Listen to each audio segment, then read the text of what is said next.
Hello and welcome to Cinema of Strange. My name is John Kolchak-Pertwee. Now, during the decades, various cinema producers have decided to take the character of Dr. Jekyll and turn him into a screen icon. So way back when Spencer Tracy and Fredric March were playing the part, you'd got a very, very creepy, eerie, black and white glow to the character of the suave Dr. Jekyll and the mad as a bag of wet frogs Mr. Hyde.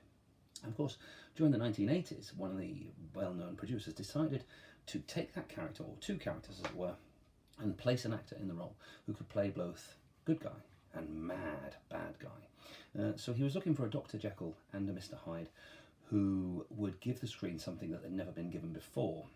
A character that could play normal, but underneath that supportive, caring blanket was a complete and utter madman, a complete and utter psycho.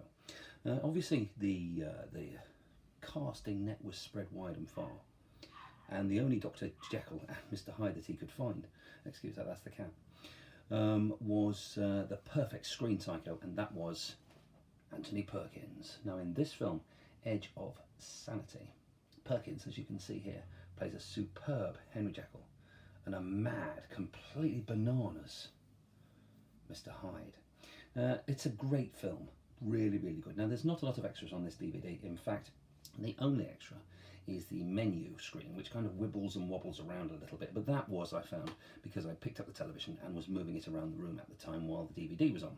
So as you can see from here, no extras except that. Interactive. The only interactive thing I managed to find with this DVD was the fact that I put the DVD on. But that aside, it is shot amazingly. It looks really good, great cast, but it is Perkins and his dual role as the Doctor and the Mister that will draw you in. This is not one that's very much promoted, and Edge of Sanity, and it went through a selection of other titles as well, is managed to be one of the greatest and finest kind of Jekyll and Hyde movies of the 1980s, not that there were a lot. After this, you'd got the Michael Caine version, where of course Michael Caine played not only Jekyll but Hyde as well, but we'll move on from that to talk about that another time.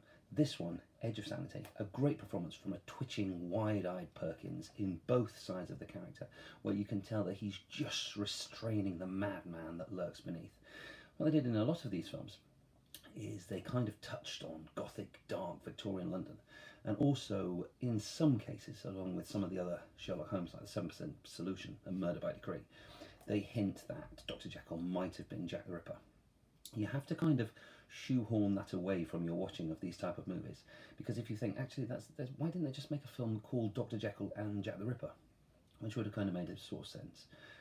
Edge of Sanity, it's a 18 certificate, and it is definitely well worth checking out. Great performances, a great performance from him, a better performance from him.